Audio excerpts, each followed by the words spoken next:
हिंद। आइए अब हम लोग प्रेसिडेंट के डिप्लोमेटिक, मिलिट्री और इमरजेंसी पावर्स के बारे में पढ़ेंगे। जैसे इनके एग्जीक्यूटिव, लेजिस्लेटिव, फाइनेंशियल पावर के बारे में ऑलरेडी पढ़ चुके हैं। ठीक है, अब हम लोग डिप्लोमेटिक पावर के बारे में पढ़ेंगे। ठीक है, कई एक अंतर्राष्ट्रीय संबंधों में हमें डिप्लोमेटिक होना होता है या फिर हम डिप्लोमेटिक रिलेशंस स्थापित करते हैं। ठीक है, उसमें राष्ट्रपति का क्या कह सकते हैं कि अधिकार होता है या इनका क्या प्रयोग होता है। तो सबसे बड़ी चीज है कि जितने भी इंटरनेशनल ट्रीटीज हैं, अंतर्राष्ट्रीय संबंध हैं, ठीक है, और कोई भी एग्रीमेंट है, चाहे वो बायलैटरल एग्रीमेंट हो, ट्राइलैटरल एग्रीमेंट हो या मल्टीनेशनल एग्रीमेंट हो, किसी भी प्रकार की संधियां, ठीक है, या फिर अंतर्राष्ट्रीय जो है संधि या ट्रीटी, ये सब सारे जो है negotiated and concluded on the name, on the behalf of president. मैंने पहले ही बताया कि भारत सरकार कोई भी कार्य करती है तो वो राष्ट्रपति के नाम से ही। ठीक है, तो कोई भी अंतर्राष्ट्रीय संबंध को स्थापित करना हो, कहीं जो है अपना एम्बेसी खोलना हो या फिर कहीं किसी अंतर्राष्ट्रीय देशों के साथ द्विपक्षीय, त्रिपक्षीय, बहुपक्षीय संबंध स्थापित करने हो, उस परिस्थिति में वह निगोशिएशन और उसका कह सकते हैं कंक्लूजन भी प्रेसिडेंट के नाम पर, इनके बिहाफ पर ही किया जाता है। ठीक है, ये देखते हो जब भी कभी भारत के कह सकते हैं कि अमेरिका वगैरह के राष्ट्रपति या कोई बड़े देशों के राष्ट्रपति आते हैं तो भोजनालय पे या डिनर पे प्रेसिडेंट उन्हें राष्ट्रपति भवन बुलाते हैं। ठीक है, तो वो सब जो है इनके नामों पे ही किया जाता है, इनके बिहाफ पे ही किया जाता है। आगे है इंटरनेशनली ही सेंड रिसीव डिप्लोमेट्स।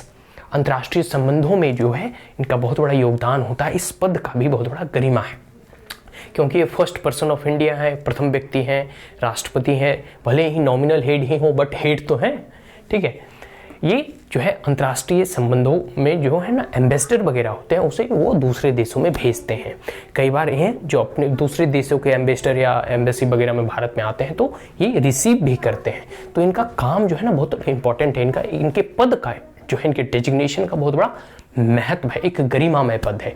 अभी देखो बांग्लादेश का जो है कह सकते हैं वो अपना क्या कहते हैं उसे स्वतंत्रता जो है दिवस मना रही थी। बांग्लादेश की लिबरेशन जो हुआ था 1971 में, उसी में वो जो है हमारे जो राष्ट्रपति हैं वहाँ एज ए चीफ गेस्ट के रूप में गए हुए थे। ठीक है, बांग्लादेश लिबरेशन डे के तौर पे जब वहाँ फंक्शंस आयोजन किया गया था तो कई बार कई जगह यह गेस्ट के रूप में भी जाते हैं।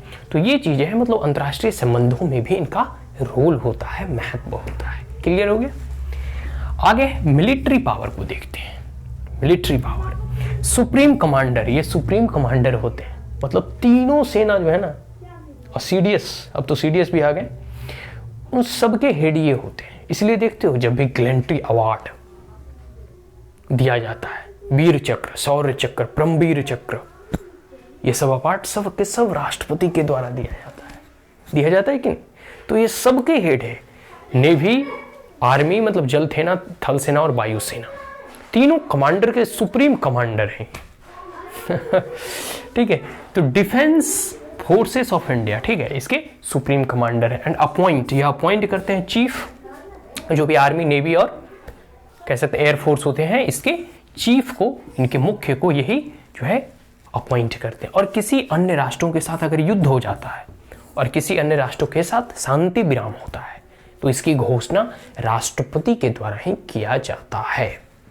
ठीक है, अगर जैसे किसी राष्ट्र ने हमारे राष्ट्र पर आक्रमण कर दिया है, अब युद्ध की स्थिति उत्पन्न हो गई है, उस परिस्थिति में जो इमरजेंसी डिक्लेयर होता है वो इनके द्वारा ही किया जाता है। Is that clear? Now emergency power, कुछ आपातकालीन परिस्थिति में इनके स्थिति क्या है, इस तीनों एक्ट के बारे में article 352, article 356 and article 360 already हम एक वीडियो में डिस्कस कर चुके हैं। ठीक है, इमरजेंसी प्रोविजन और इमरजेंसी में जो है एक्स्ट्रा ऑर्डिनरी पावर आ जाता है राष्ट्रपति के हाथों में।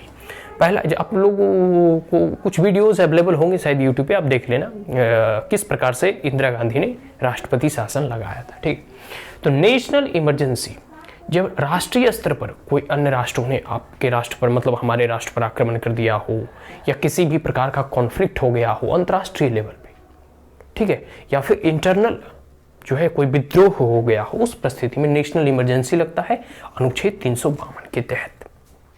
और उसके बाद सारी की सारी शक्तियां गवर्नर के थ्रू राष्ट्रपति शासन करते हैं और राष्ट्रपति जो है work on the aid on advice of the president. ठीक है, क्लियर हो गया। प्रेसिडेंट रूल, किसी राज्य सरकार में राज्य गिर जाती है या वहाँ किसी सरकार का बहुमत नहीं हो पाता है या वहाँ कॉन्स्टिट्यूशनल क्राइसिस है या वहाँ पे केंद्र के द्वारा दिए गए डायरेक्शंस को वह मानने के लिए जो है तैयार नहीं है राज्य सरकार, in that case in constitutional crisis जो है वहाँ प्रेसिडेंट रूल लगाया जा सकता है अंडर आर्टिकल 356 और आर्टिकल 365। नाउ फाइनेंशियल इमरजेंसी, कोई आर्थिक ऐसी स्थिति उत्पन्न हो जाए जो कि देश की अर्थव्यवस्था एकदम चौपट हो जाए, डामाडोल हो जाए, एकदम नैया डगमग है, उस परिस्थिति में जो है आर्टिकल 360 के तहत जो है इमरजेंसी वहाँ लगाया जा सकता है और ये राष्ट्रपति को अधिकार दिया गया है। लेकिन राष्ट्रपति का मतलब प्रधानमंत्री के एडवाइस के बाद ही ऐसा होता है। ठीक है, क्लियर हो गया। तो पावर्स ऑफ द प्रेसिडेंट, हम लोगों ने प्रेसिडेंट की जितनी शक्तियाँ थी उनके बारे में अब हम यहीं कंप्लीट करते हैं, समाप्त करते हैं। ऑलरेडी इसके 2-3 वीडियो हो चुके हैं, हमने सब में बता दिया है, थोड़े थोड़े करके डिटेल। तो that's all. If you're the first time on my channel, then like it, share it, as well as subscribe it. Also press the bell icon. If there were any queries, comments, suggestion, advice, you may comment in the comment box. Thank you once again. Have a great day.